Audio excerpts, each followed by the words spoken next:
Hello everyone, मैं हूं सौरभ सिंह और आप सभी का स्वागत करता हूं अपने चैनल स्टेनो एक्सप्रेस में। आज की इस वीडियो में हम देखेंगे जो विभिन्न एग्ज़ाम्स में, जैसे सीजीएल है, यूपीपीसीएस है, एमपीपीसीएस है, एसएससी है, बहुत सारे एनटीपीसी है, रेलवे के बहुत सारे एग्ज़ाम्स में जो क्वेश्चन आए हुए हैं, जितना कि हमने अभी तक पीछे पॉलिटी के सारे वीडियोज़ में पढ़ा हुआ है, उनके बारे में जितने से क्वेश्चन एग्ज़ाम में आए हुए हैं उनको हम हल करेंगे और देखेंगे, उनके बारे में डिटेल्ड डिस्कशन भी करेंगे, जिससे आपको आसानी से समझ में आ सके और हम उन क्वेश्चंस के बारे में डिस्कशन करके आपको समझाएंगे। तो चलिए शुरू करते हैं। हमारा पहला क्वेश्चन जो है वह है, कैबिनेट मिशन योजना के अनुसार संविधान सभा में कुल कितने सदस्य होने थे। यानी शुरुआत में जब कैबिनेट मिशन भारत में 1946 में आता है, वहाँ की सरकार कहती कि जाइए भाई, आप देश को आज़ाद करिए और वहाँ की संविधान सभा गठित करिए। तो शुरुआत में जो कैबिनेट मिशन आता है तो उसमें भारत पाकिस्तान अलग अलग करने की व्यवस्था नहीं होती है, हालांकि मान लेते हैं, लेकिन कैबिनेट मिशन कहता है कि एक ही संविधान सभा दोनों के लिए रखी जाए।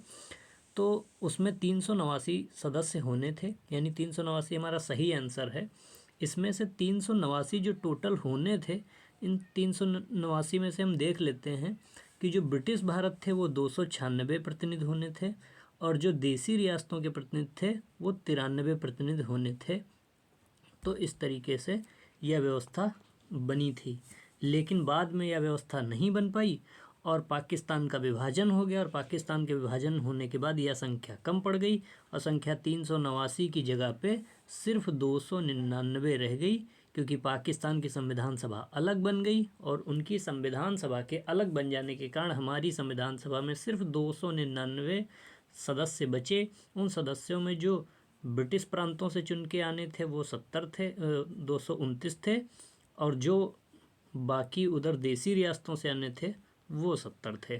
तो इस प्रकार से सिर्फ 229 और 270 मिला के 299 बचे। तो संविधान सभा में जो कुल सदस्य होने थे वो हमारे होने थे 389। दूसरा क्वेश्चन देखते हैं। सन 1936 में भारतीय राष्ट्रीय कांग्रेस द्वारा संविधान सभा के गठन की मांग कहाँ हुए अधिवेशन में रखी गई थी।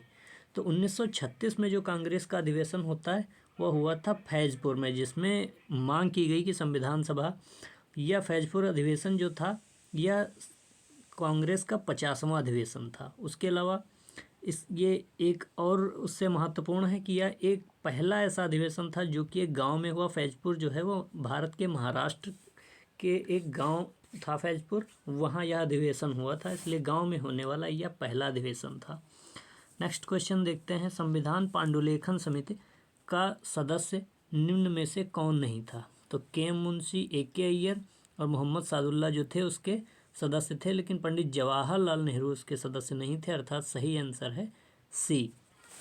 अगला है, प्रस्तावित मूल संविधान में कुल सदस्यों का विभाजन किस प्रकार होना निश्चित हुआ था। तो संविधान की जो प्रस्तावित मूल संविधान था, उस मूल संविधान में जो कुल सदस्य थे उनका विभाजन किस प्रकार निश्चित हुआ था, तो उसके बारे में मैं ऊपर बता चुका हूँ। जो टोटल व्यवस्था थी वह कौन सी व्यवस्था थी, वह 292 जो थे वह तो आने थे ब्रिटिश प्रांतों से। उसके अलावा 93 जो प्रतिनिधि थे वह आने थे देसी रियासतों से, और मुख्य जो कमिश्नरेट थे वह 4 प्रतिनिधि मुख्य कमिश्नरेट, यानी ब्रिटिश प्रांतों से अगर टोटल, या भी चूँकि जो कमिश्नरेट वाले क्षेत्र थे वो भी ब्रिटिश के ही थे, तो ये 292 और 4 296, यानी 296 ब्रिटिश प्रांतों से और 93 जो थे वो आने थे देसी रियासतों से। तो ये सारे सही हैं, इसलिए हमारा आंसर सही आंसर हो जाएगा उपर्युक्त सभी। नेक्स्ट क्वेश्चन देखते हैं। भारत का संविधान लागू हुआ था। तो यह तो बहुत इजी क्वेश्चन। भारत का संविधान लागू हुआ था 26 जनवरी 1950 को।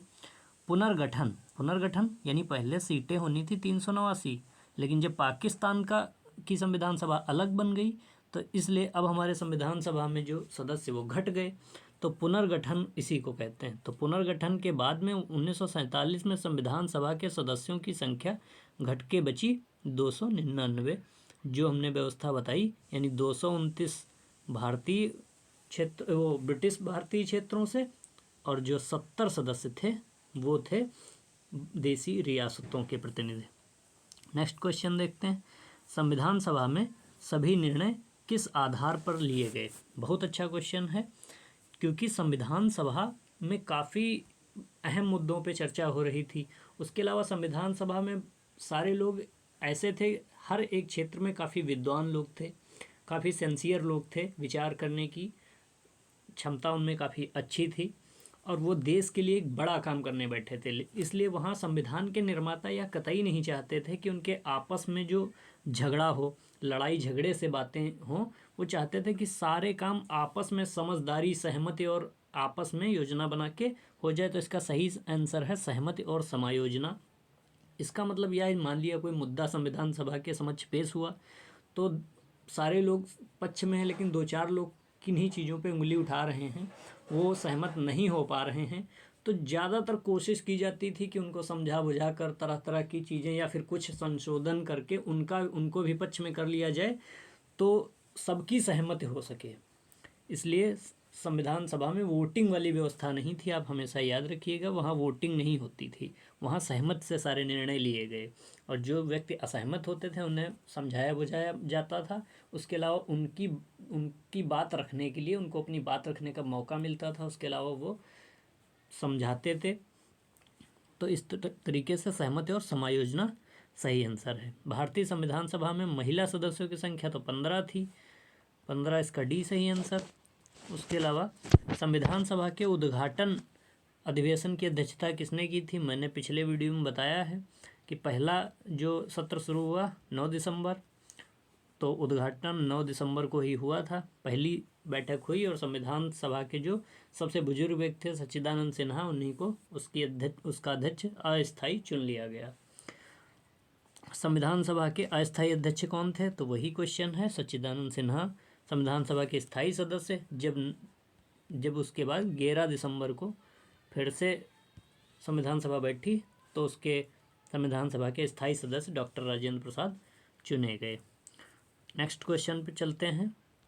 11 दिसंबर 1946 को किसे संविधान सभा का स्थायी सदस्य चुना गया, तो 11 दिसंबर को स्थायी सदस्य मैंने बताया डॉक्टर राजेंद्र प्रसाद। संविधान सभा द्वारा अंतिम रूप से पारित संविधान में कुल कितने अनुच्छेद और अनुसूचियाँ थीं, तो जब हमारा मूल संविधान पारित होता है तो उसमें टोटल जो अनुच्छेद थे वह थे 395, अनुसूचियाँ थी 8 और उसके अलावा भाग जो थे वो 22 थे।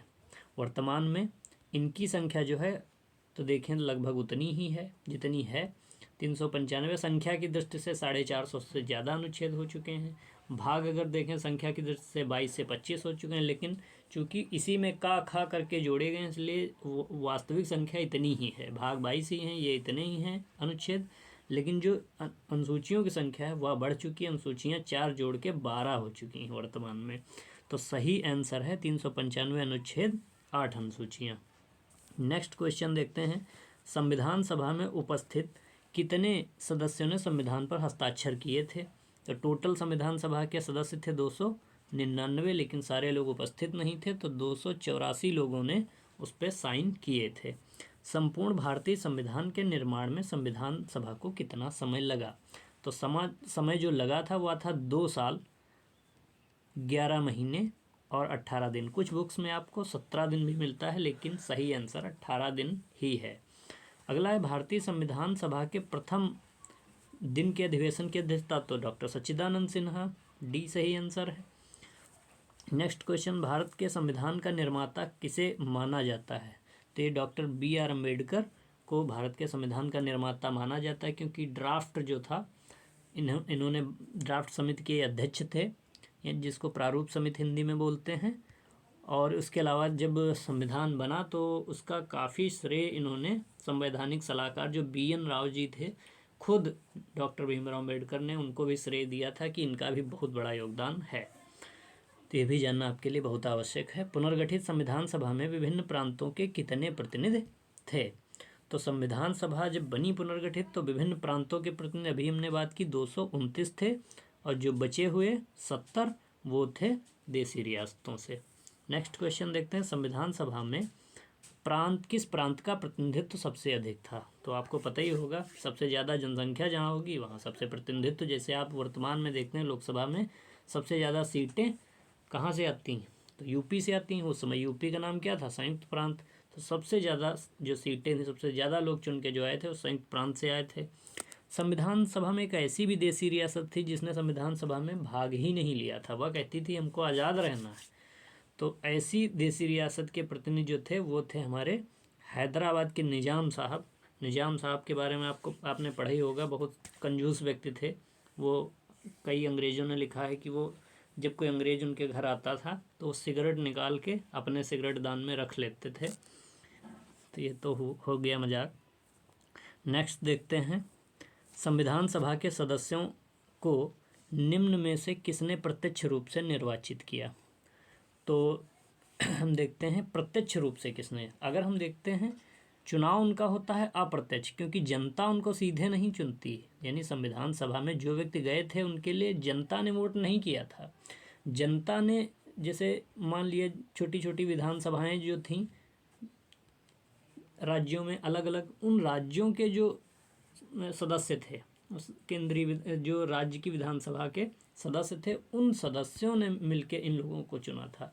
तो प्रांतों की जो विधानसभाएं थी और संघीय व्यवस्थापिका जो थी, उन दोनों लोगों ने मिलकर चुना था। इसलिए इसका सही आंसर होगा उपयुक्त दोनों।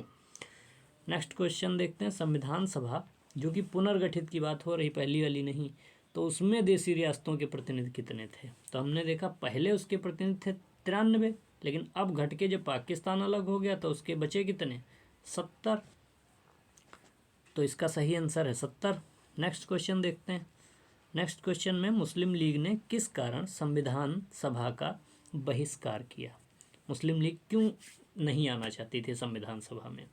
तो संविधान सभा में मुस्लिम लीग का एक ही फंडा था। वह कहती थी मेरा पाकिस्तान अलग हो, उसकी संविधान सभा अलग हो।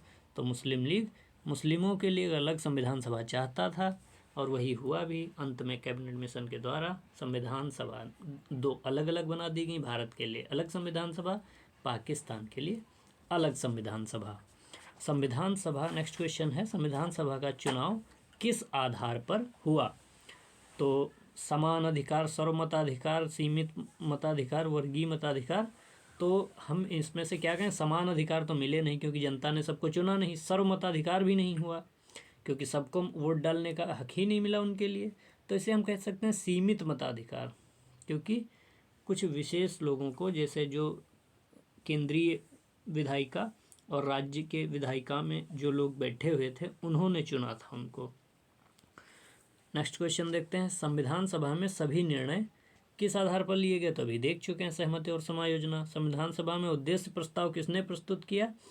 तो ये प्रस्तुत किया डॉक्टर जवाहरलाल नेहरू ने।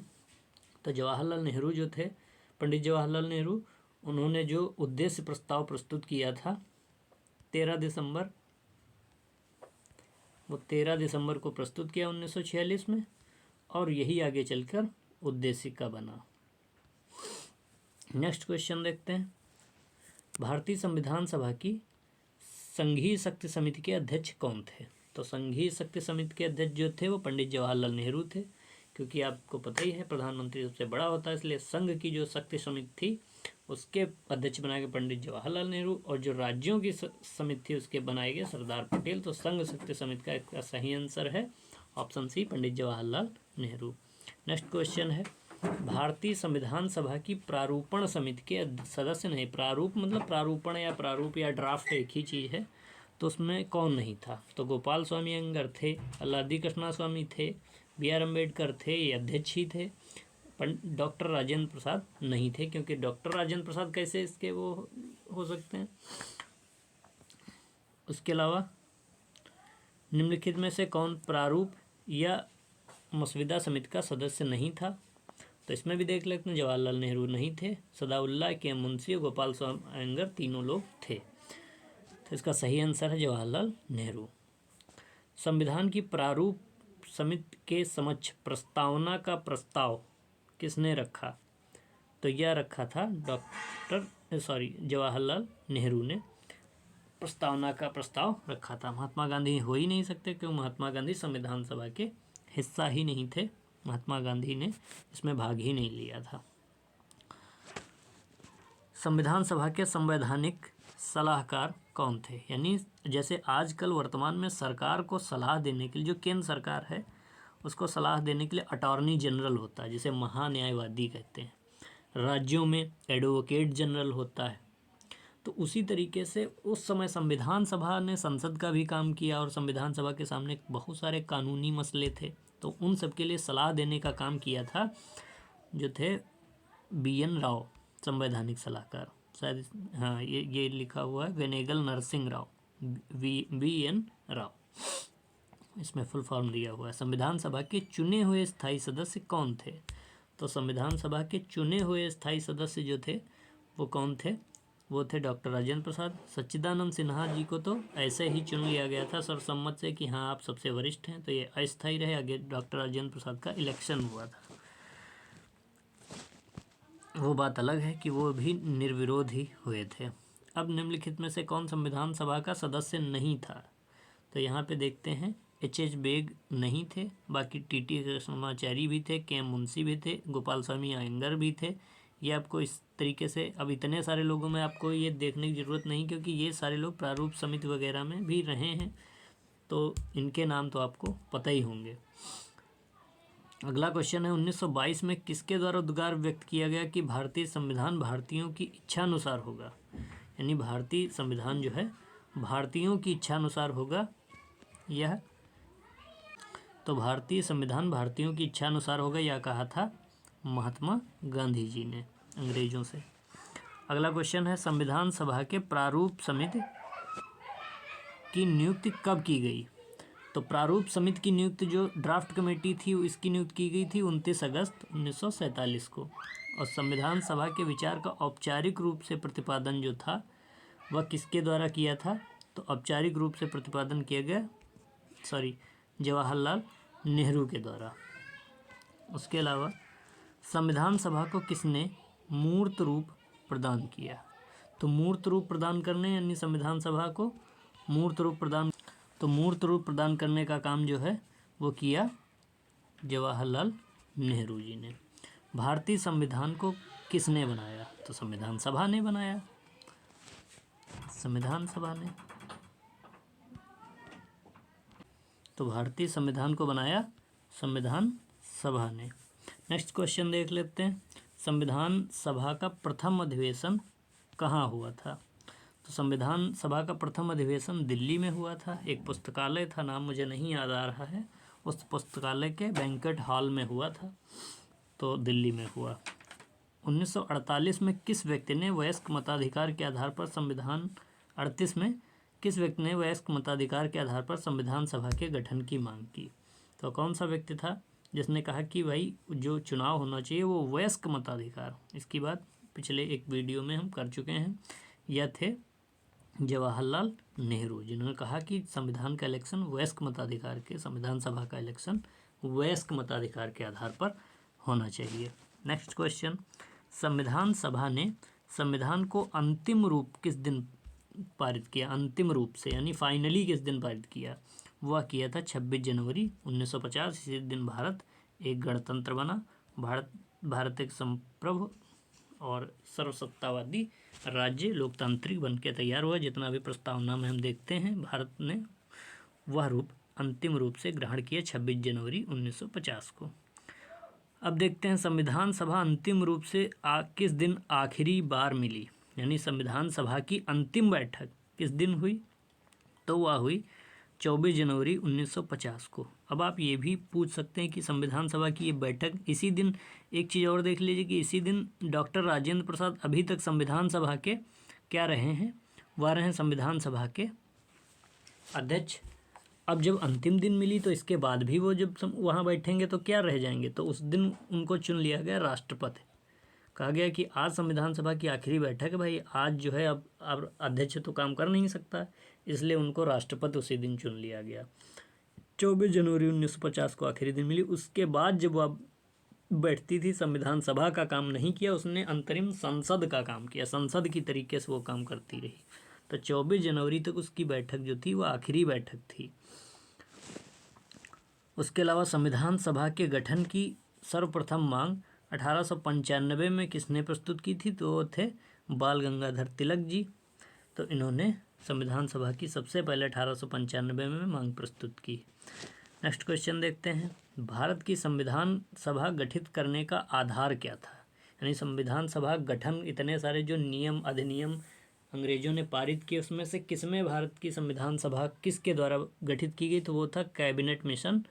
इस कैबिनेट मिशन के द्वारा 1946 में यह व्यवस्था की गई कि 2 राज्य होंगे, भारत और पाकिस्तान, और दोनों की अलग अलग संविधान सभा होगी। हालांकि शुरुआत में ऐसा नहीं था, लेकिन बाद में मान लिया गया, विभाजन को स्वीकार कर लिया गया। भारत की संविधान सभा किसके द्वारा गठित की गई? तो कैबिनेट मिशन। नेक्स्ट देखते हैं, संविधान सभा का पहला सत्र, संविधान सभा का पहला सत्र जो है वो कब हुआ था? तो संविधान सभा का पहला सत्र यानी पहली बैठक कब हुई? तो वो 9 दिसंबर। काफ़ी बार इसकी चर्चा हो चुकी है। BR अम्बेडकर जो थे, उनका निर्वाचन संविधान सभा में कहाँ से हुआ था? यानी वो कहाँ से चुन के आए थे? तो वो आए थे पश्चिम बंगाल से। पश्चिम बंगाल से चुन के वह पहुँचे थे संविधान सभा के लिए। नेक्स्ट क्वेश्चन, संविधान सभा के जो सदस्य प्रतिनिधि थे वो क्या वो गवर्नर जनरल के द्वारा मनोनीत थे या कांग्रेस और मुस्लिम लीग ने उनको नामांकित किया था, मनोनीत? ये जनता ने प्रत्यक्ष रूप से इलेक्ट किया था? बिल्कुल नहीं, तीनों गलत हैं, ऐसा नहीं हुआ था।